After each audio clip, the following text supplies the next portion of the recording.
What's up, everybody? Thralls Metal here once again. I'm Necrotic Nick. I'm Jammin John. And we have an album review, and yet another one that we were really anticipating because this band is essentially kind of from our backyard, and we've kind of seen this band grow over the years. In fact, we were at one of their first live shows, I would say. Yeah. So we are going to go over the latest album and debut full length from Mutilation Barbecue, Amalgamations of Gore. This also comes out on the 29th of March on Maggot Stomp Records. This band formed in 2020 in Cleveland, Ohio.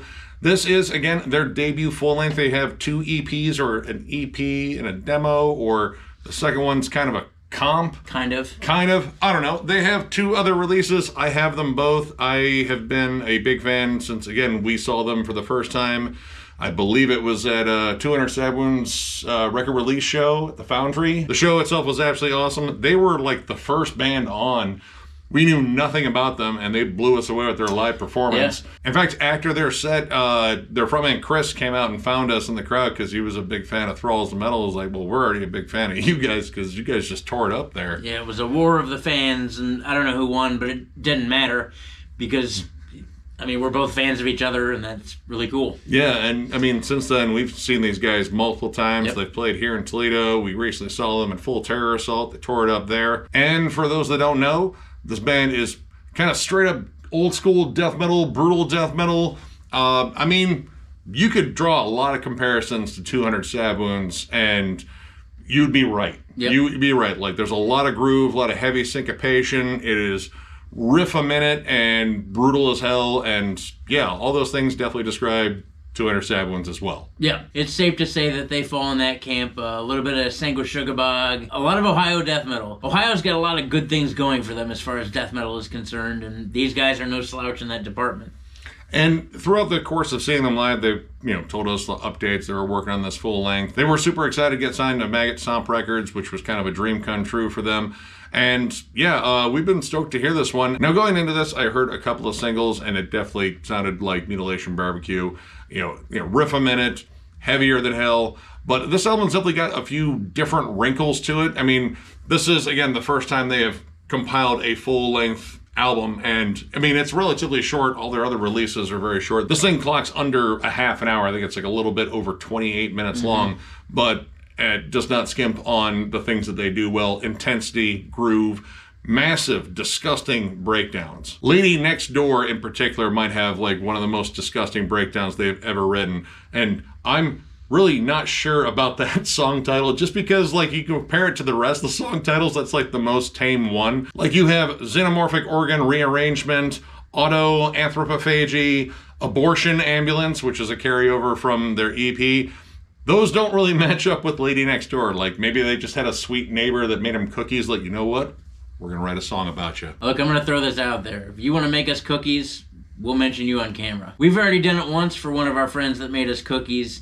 Some of the best cookies on the face of the fucking planet. I say that with all seriousness. They are to die for. Starts off with the title track right off the bat, Amalgamations of Gore / Skin Tag or Skin Display. Depends on where you looked up the song title, to be honest. Droning bass synths, some horror samples. It starts off kind of brooding and scary, like you would want a record to start. Huge drum turnovers, a good build in the guitar lines, and we're off to the races. And pretty much this is the pace for the album. Yeah, there's a lot of like frequent riff changes, which is definitely a big part of their sound, but I think they happen with greater frequency on here. And honestly, I think this album is maybe a little bit more technical than their previous offerings. Like, the riff changes happen quicker, but they're also like more intricate. Like, the riff work on here, I think, is absolutely awesome. Yep. Like, and there's a lot of stuff that kind of goes outside of at least what they've displayed before. Xenomorphic organ rearrangement actually has some, I would dare say, like Melodeath influences. Like, there's a lot of like early, I guess you could say, like Dark Tranquility or like In Flames or even Black Dahlia Murder kind of like mixed in there. It does shift into like more brutal riffs because brutal is the main gear of this band, but that was something that I didn't hear before on their previous releases. Carcass Compost I thought was really interesting because the main riff that starts it off is sort of this weird balance between like kind of a sludge metal riff with a sort of like slam tag at the end. Like, it's kind of just kind of greasy and dirty, and then all of a sudden it gets like a dying fetus chug like right towards the end of it. And that's the thing that is like showcased all over this album. The riffs are kind of playful and creative and frequently changing. Yes, frequently changing, and lots of like squealies and dive bombs and pinch harmonics. There's a squealy or a pinch harmonic, I think, on almost every song. Like the riff work is intense, like through and through. There's not a dull moment going on with guitars, and there's always something creative going on as far as the riffing is concerned. Yeah, in terms of squealies, I think they kind of hit their max on Abortion Ambulance. Like there's a squealy in the main riff and it repeats often. Yep. But it's done really cleverly, and there's a lot of cool, clever ideas on here in terms of just, getting a little bit outside of like the formula of death metal. Like there's even an almost kind of like funky breakdown on Trampled Under 18 Wheels. It's really clever, like, because it's this really cool drum and bass, but on top of that, you have this just machine gun, violent riff. It's almost kind of thrashy, and it's just sort of like a unique hook that really stood out in here, and again, something that really didn't show up on their previous releases. And then on the bone-crushing song Autoanthropophagy, there's even tremolos, and big tremolo harmonies as well, which is cool because that doesn't really appear in any song either. And a bunch of cool ascending riffs. In that song most specifically, I think the guitar work really stands out. Yeah, Lady Next Door, once again, it's such a strange title. There has to be a story there. Anyway, that one has a really cool, like, descending riff to it, and man, like some big, old, beefy, suffocation-esque chugs on it. That song is flat out brutal, but also just kind of catchy and interesting. Like, I really like the transitions on there, especially the lead-in to the breakdown at the end. They really milk that for what it's worth, and a lot of these songs are very short and condensed, but they spend, like, a good 30 seconds, I would say, building up that breakdown. And honestly, like, you can feel the tension sort of swell in there. And it's one of the few moments on this album where you kind of get that effect. A lot of the transitions are very abrupt and sharp, sometimes a little jagged, like it comes down to like a weird off-time fill. But when they kind of do like a slower build on things, like I kind of like that. It kind of gives that like sort of like old school hardcore vibe where you know the pit's coming. Like every neck tattooed fucking meathead is like, yeah, I'm going to get ready to fucking punch that dude. Right. You just get a little bit of time to prepare before you're beaten to death. Yeah, because you're that dude. He pointed at you. Yeah, usually I get pointed at, and I'm like, man, I'm in the back. How are you even pointing at me? I'm not even standing near the pit, but he's like, I'm coming for you. And you're like, man. Fuck. Glad I renewed my medical insurance. Another thing that really shines on this record, and I think shines more than it has in the demos, and even possibly more than it has live, is Chris's vocal dynamic. Chris typically, in the past, has sat in a very just low guttural vocal range, but in this case, and all over this record, he's doing not only low gutturals, but high screams, and then there's like some super low vocals, and it just, there's a great dynamic, and he does a good job of playing with his vocals throughout most of these songs. Yeah, his cadences are very clever, especially with like the frequently shifting nature of the music. Like he just creates some fun vocal lines, and those, high to low transitions in terms of like his vocal delivery, I think adds like a fun spice to this, because there's like a weird sort of like fun looseness to this. And I know, fun with a band called Mutilation Barbecue, that's ridiculous. This is clearly a very serious band that wants to talk about the important issues, like dissecting an alien, or, some lady that lives next door that, might just be a nice person. She might be a serial killer. I don't know. Might be, but as long as she makes cookies. Right. Again, cookies solve a lot, you guys. So let's talk about production here. It's a really clean production, but I'm just going to come out and say the drums are incredibly loud. And, like, don't get me wrong, I'm a drummer. And also, don't get me wrong, the drummer on this album does a great job. Oh. He's a very technically proficient drummer. All over the map, there's a lot of blasting, there's a lot of great turnovers, but it's so goddamn loud. Yeah, the drummer is good. Harrison Good, that's his name, actually. But yeah, no, we noticed that right away, that the drums were super forward in the mix.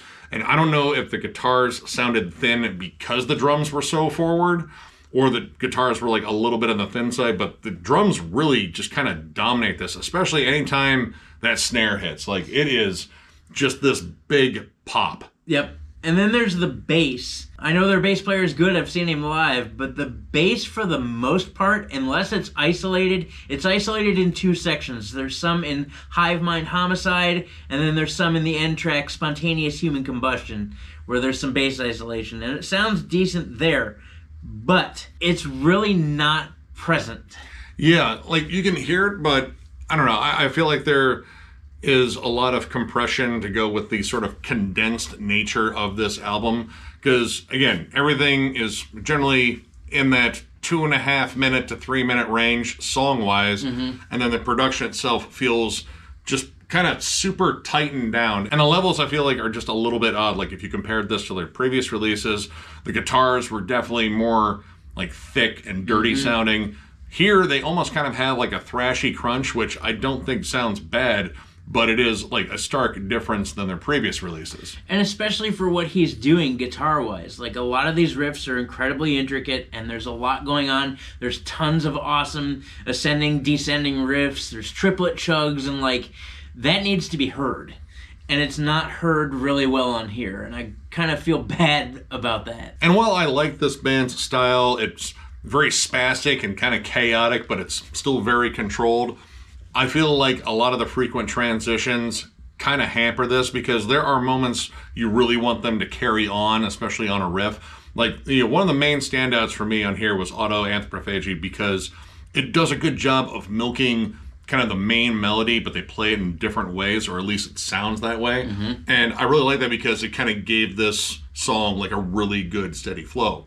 Some of these songs take a lot of knee-jerk transitions, and, it kind of like loses you for a little bit. And there's a lot of like stuff where it feels as though it got kind of needlessly technical because they wanted to do something very different. Sometimes the drum turnovers don't feel as tight, or they're trying to do something a little bit more off time, and it gets kind of needlessly busy. And then there's moments on here where you just have kind of the square peg, round hole sort of feel. Trampled Under 18 Wheels, well, I think it has a lot of cool ideas on it. It doesn't necessarily stitch together, and it's like kind of right from the rip. The opening of that song is very haunting and very ominous. And then it takes this hard shift to kind of what they do on the rest of the album. Like, it's very riffy, kind of blasty, like the drums just stomp in. It kind of misses the opportunity to really kind of build into that. Yeah, the opening to Trampled Under 18 Wheels is probably amongst my favorite moments on this record, because it's slow and brooding, and it's a little bit creepy, and there's a lot of melody going on, and like, it didn't deliver the way I thought it would. I was like, oh man, here we go, here's a doomy melodic moment, and I understand this band isn't about that, like I get that, but with an opening such as that, I was expecting something totally different from that opening than what transpired after it. Yeah. Mostly, I just expected sort of a longer, more brooding build into the brutal stuff. Like, it's just a very sharp transition. And even that little, like, funky breakdown, it does kind of come out of nowhere, but I really dug that moment, too. A lot of my issues with this in terms of, like, the music isn't necessarily the music, but the arrangement of the music. Like, there's a lot of stuff on here that I feel like they kind of just shoved together in some spots, and just like, well, it kind of works. And we're kind of known for these quick riffy changes anyway. Right. But some of it, I don't know, like it doesn't quite fit. But at the same time, once that next transition settles in, there's generally like a really cool idea behind it. And again, this is driven by a lot of like really cool, clever riff work on here. It's just maybe a little bit hampered by the mix. So it's definitely got some issues on here, and it does hamper it ever so slightly, but for a first offering by a very young band that has 2 other releases to their name, I think they did a pretty solid job on here. If you've been a fan of this band for a little while, much like we have, it still has all the familiarity. It's just a little bit different, and it's trying to, maybe push in some different directions that maybe it's not, super comfortable with yet. But overall, the execution was pretty solid, and I'm going to give this 3.5 stars. Overall, this is an enjoyable, riffy, brutal, and kind of silly album. And those are all things I expect from Mutilation Barbecue. Yeah, some of the transitions are a little knee-jerk, and some of the parts of songs feel just oddly arranged. But overall, it delivers on riffs and brutality, and when this band locks in and gets like hyper-focused, they sound absolutely great.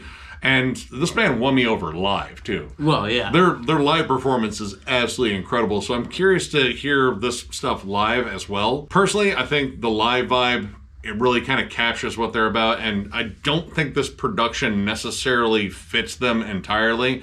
I don't think it's like flat out terrible, but I think the levels are just kind of odd on it.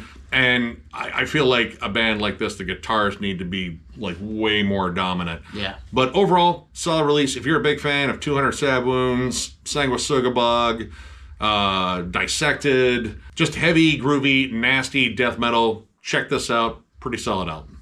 I'm going to go ahead and give this 3 stars. I thought it was really good. Again, the guitar work on here is killer. Mad props to the guitarist of this band. Chris's vocal dynamics are incredible. I like that he's playing with things a little bit more and introducing some more dynamics into even a genre of music that doesn't necessarily often allude to crazy vocal dynamics. The songs are well done, while I agree that they feel like they're a little stitched together in places, and maybe some of those really hard shift transitions don't nail it all the time. It's a good effort, for sure. And much like Nick said, when this band locks in on a groove and they stick there for a minute, they hit it hard. A majority of these breakdowns reminded me a lot of Suffocation, and that's a really good thing. I'm a gigantic Suffocation fan. I think you know by now that all of us are. The album is full of groove, and it's full of awesome riffs. And the drum work, while technical, is still a lot of fun to listen to. And again, for your first full-length release, I think these guys did a really good job. I will also agree that this record doesn't necessarily hit the live vibe that they've had. We've seen these guys a bunch of times live, and they keep getting better with every live show we see them. Yeah, the mix on this record is a little off. The drums just gotta come down a little bit, and the guitars gotta go up a little bit. But again, overall, still a pretty decent record. Yeah, if you're a fan of 200 Stab Wounds, Sanguisugabog, Suffocation for sure, and a myriad of other bands that sound in the vein that those bands sound like, you're probably gonna want to check this out. I would definitely recommend it. Strongly recommend them live. They put on such an amazing show. 100%. They wished him happy birthday once. Said he was 65. Yeah, that's right. So close. He turned 62, actually. I appreciate that, though. So, if you enjoyed this review, give it a thumbs up. And if you are new to the channel, subscribe, because we do stuff like this all the time. We are also on Patreon. If you'd like to help us out there, there's a link down below to thrallsofmetal.com. Our Patreon link is there. It is also on our channel, up on the banner in the bottom right-hand corner. But thrallsofmetal.com is where you go to get Thralls of Metal stuff. We have new shirts. We have old shirts that are discounted, provided we have your size. And we even have hats, too. So if you're looking for any of that stuff, click the link down below. And as always, tons of stuff going on at Thralls of Metal, whether it be album reviews or discography rankings. Meshuggah is up next. States of Metal, Nick's new, is it metal or is it not? Who knows? That thing seems to be going really well. Tons of stuff going on, and we keep it going because of you guys. We appreciate you. Thank you. Thank you to all of our subscribers and the people that interact with us on a daily basis. You guys have turned a small YouTube metal channel into a living, breathing entity that we have come to enjoy greatly. This is a huge part of our lives, and we appreciate you guys making it a huge part of yours as well. I know what you're thinking. Giant losers. And you'd be right. 100%. L. But we are losers for you, if that sounds any better. No, seriously, I appreciate the living shit out of you guys. It is amazing doing this, and we're looking forward to, again, overloading you guys with as much content as we possibly can. So one more big thank you, because you guys are awesome, and we will catch you later.